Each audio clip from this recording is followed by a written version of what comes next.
আসসালামু আলাইকুম।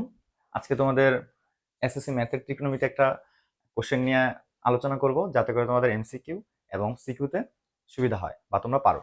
ঠিক আছে, দেখো সহ ফাংশন।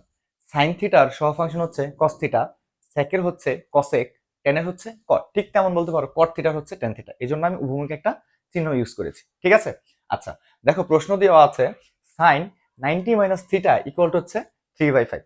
এইটার যেটা অ্যাকচুয়াল বেসিক সেটা খুবই শর্ট করে দেখাচ্ছি, তারপর আবার টেকনিক বলে দেব।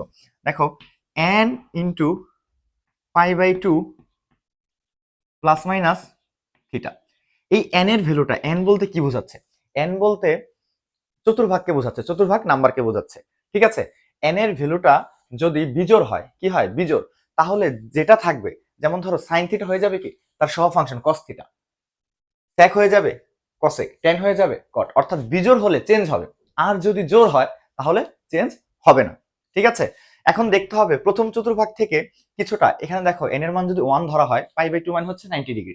প্রথম চতুর্ভাগ থেকে কিছুটা ব্যাক করেছে, অর্থাৎ প্রথম চতুর্ভাগ এই পর্যন্ত, প্রথম চতুর্ভাগ এই পর্যন্ত, তার থেকে কিছুটা পিছনে এসেছে, অর্থাৎ প্রথম চতুর্ভাগে এসেছে, তার মানে সেটা কি হবে প্লাস হবে। প্রথমে চিহ্ন ডিফাইন করলাম, n যেহেতু বিজোড় সাইন হয়ে যাবে কি cos।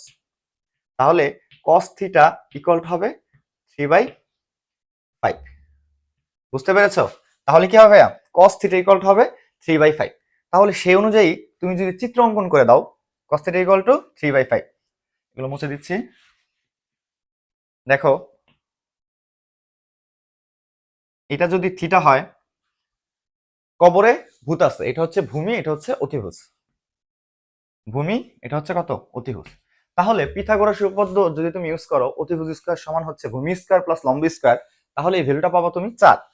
যেটা তুমি করতে করতে বুঝে যাবা, কিছু নির্দিষ্ট মান, একটা 3 একটা 5 হলে একটা 4 হয়। ঠিক আছে, আচ্ছা তাহলে tan থিটা মানে কি, প্যারালম্বা ভূত, অর্থাৎ লম্ব ভূমি। দেখো এই 4 হচ্ছে লম্ব আর এই 3 হচ্ছে ভূমি। এই যে উত্তর হচ্ছে লম্ব বাই ভূমি।